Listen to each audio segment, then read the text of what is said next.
What the hell was that? What the hell was that performance by South Carolina yesterday against Texas A&M? I mean, I've been seeing a lot of people on Twitter saying that, you're not a true Gamecock fan if you felt safe up 30-3 against Texas A&M. I'm sorry. I mean, I'm new to this. I've been a fan since 2017. This is by far the worst loss I've ever seen, not just from the standpoint of South Carolina. I've never seen a loss this bad for any team that I've ever rooted for in my entire life. This is as bad as it gets. They were up 30-3 at halftime and just completely folded, completely sold the game, completely choked. There's no two ways about it. They did absolutely everything that they could do right in the first half. They were scoring touchdowns. They were turning the ball over. Two picks from Vakari Swain. Were all over the place defensively. Marcel Reed couldn't find his way out of a paper bag. And then the wheels fall off, and everyone was making fun of Shane Beamer for, celebrating, going off the field up 30-3. But I mean, you're up 30-3 at halftime. 99% of teams win that game. I don't know where it ranks in terms of South Carolina collapses in their program's history, but apparently it's the largest comeback win in Texas A&M program history, which sucks because I hate them. I hate Texas A&M so much. They're just so weird, and they're like pretty much all of college football fandoms are cults, but Texas A&M is definitely the most cult-like fan base there is out there. And Kyle Field is one of the hardest places to play, over 100,000 people there. They were going into a raucous environment. Texas A&M is fighting for their playoff lives every week. They're one of the best teams in the country. Literally, they're number 3. And it was always going to be an uphill battle. It was always going to be hard. It was not going to be an easy game by any means. But you're up 30-3. You should win that game. Now, I didn't have the displeasure of watching this game live because I was at work. So I'm like 30-3. I'm puffing my chest out to everyone I'm working with. I'm like, hell yeah, South Carolina up 30-3 against the number 3 team in the country. I was showboating. I was puffing my chest out. I'll admit that. Because I had every right to be happy, because to this point I had never seen a team lose a lead that big before. I obviously remember 28-3 in the Super Bowl by the Falcons, but it's 30-3. I mean, just a couple of good drives and you can seal the game. And they weren't even able to do that. They were shut out in the second half completely. They didn't score a single point. And what really hurts about this loss is that South Carolina did have an opportunity, even after losing the lead, to win the game. They gave up the go-ahead touchdown with like 10 minutes left in the fourth quarter, more than enough time. And this could have gone down as one of the worst play calls of all time. They called a trick play, like a reverse pass or whatever Texas A&M did down deep in the red zone, and it resulted in a fumble, and South Carolina recovered it, and they still had like over 2 minutes to go down and score a field goal and win the game. That's all they had to do. They had possession. They had an opportunity. Lenora Sellers was one of the Heisman Trophy favorites coming into this season. There was a point I've been following on Tankathon where the Jets were like 0-6 or 0-7, something like that. Maybe this was when they were like 0-4, 0-5. But there was a point where the Jets had the number 1 pick, and the number 1 projected pick was Lenora Sellers. And now I just looked, he's number 20 in the first round. I would say go back to college because I don't think that he's ready for the NFL. I mean, I mean, if you want to be a team's franchise quarterback, which is what a lot of scouts are saying, I don't care how rowdy the crowd is, how raucous the environment is. You know, the injury to Nick Harbor late in the game definitely hurt, but you need to go down this field and score a field goal. That's all you have to do. You have to move the ball like 40 yards down the field, pick up a couple first downs, and get out of this with a win. And now with this loss, South Carolina is now 3-7 and 1-7 in the SEC. That's how they finished the season. Their last two games are home games against Coastal Carolina and Clemson. Coastal, I mean, you should beat them if you can't beat Coastal Carolina. I don't know, you're not an SEC head coach to me. And then they have to play Clemson, which was hyped up to be the biggest game in this state's history. These were two teams. You know, Clemson was a national championship contending team early on the season. They were a preseason favorite to win it all. And now they sit at 5-5. They just beat Louisville on Friday night. They upset them on the road. So now, I mean, it's a toss up, and that we were like, why is this a noon kickoff? This should be a prime time battle. This is going to be one of the biggest games of the season. And they were right. Whoever put the game at noon was correct because no one should be subjected to that game the last week of the year between Clemson and Carolina.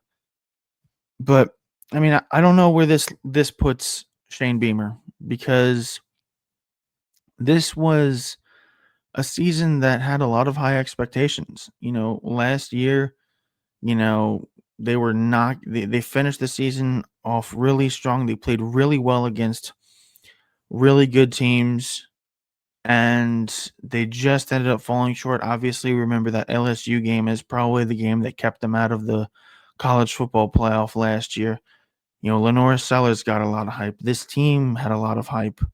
Nick Harbor is like the king of preseason hype. You know, he's a different breed. He's like 6'5". He's a track star. He's pretty much DK Metcalf 2.0.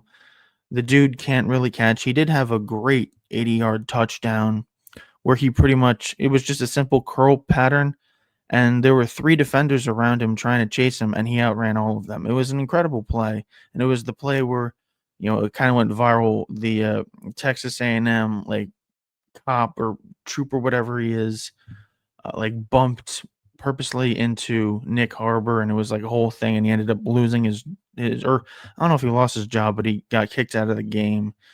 It was a stupid thing, but I don't know where Shane Beamer goes after this. I mean, they're not going to fire him with 2 games left in the season, but if they lose like any of either of these 2 games, and they finish the season like 4-8 or 3-9 after having such high expectations, I can see a world where Shane Beamer gets fired. I mean, I definitely thought that he was going in the right direction. I thought that he was bringing life to this program, and there was actual building blocks where you could see this team not just being, a random bowl team, but being a legitimate team in the SEC.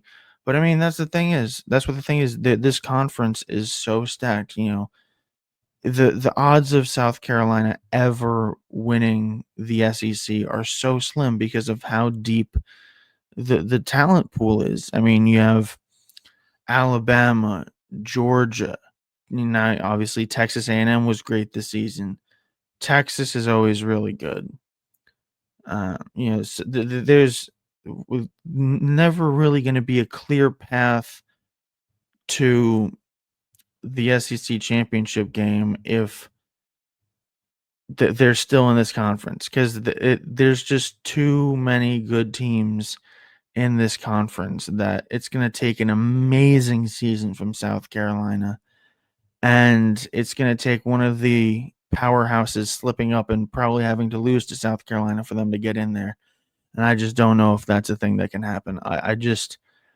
I've never thought that South Carolina would ever win an SEC championship game or even go to it or even be in the playoff contention. Now that they're expanded to 12 teams, maybe they could sneak their way in as an at-large team. Maybe if they expand it to 16 teams in the future, maybe South Carolina can get in. They're not going to get in as a conference champion ever. That's never going to happen unless we live in a post-apocalyptic world where everything is somehow worse than it already is. But I mean, if Shane Beamer loses his job, it will be because of this game. Because there's no excuse to being up 30-3 and losing. And this pass defense was absolutely horrendous. They were getting interceptions and picking off Marcel Reed in the first half, but he had over 400 yards, and over 300 of them were in the second half.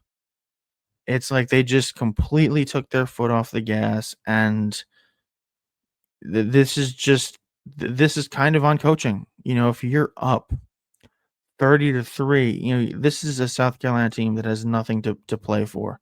They're not going to a bowl game. They're not going to the playoffs. They're not going to compete for a conference championship. This is all they have. They have one game left on the season. It's a rivalry game. They're on the road. They're going up against the number 3 team in the country. Nothing to lose, and his first half script needs to be put in the College Football Hall of Fame for the way that they played in that first half. The second half is how you lose your job. So, I love Shane Beamer. Shane Beamer. I think he's a great guy. He's so personable. He's such a great person, and I want to see him succeed. And I think that we are in a better position now, even at 3-7, than we were in the Will Muschamp era. I never thought that when we were in that era with Will Muschamp that we would ever be serious contenders in the SEC, and we had that hype coming into the season. So that's what makes it so disappointing. And I could easily see a world where South Carolina gets rid of Shane Beamer because we just saw James Franklin get fired for less. James Franklin consistently has Penn State ranked high in the rankings, consistently a top 10 team. They let him go. Brian Kelly got let go. Yeah, so I mean, there's even rumors of Dabo Sweeney getting fired. I don't think that's going to happen, but I mean, there is nobody in college football that is a head coach that's untouchable, and none of those coaches I mentioned were up 30-3 in halftime and lost the game. So I think it's a more over 50% chance that Shane Beamer gets fired after what we saw on Saturday in College Station. But that does it for this video. Make sure you like and subscribe to the channel. If you want to follow me on social media, follow me at Kevin Blakicki. It's great seeing you. We'll be back later.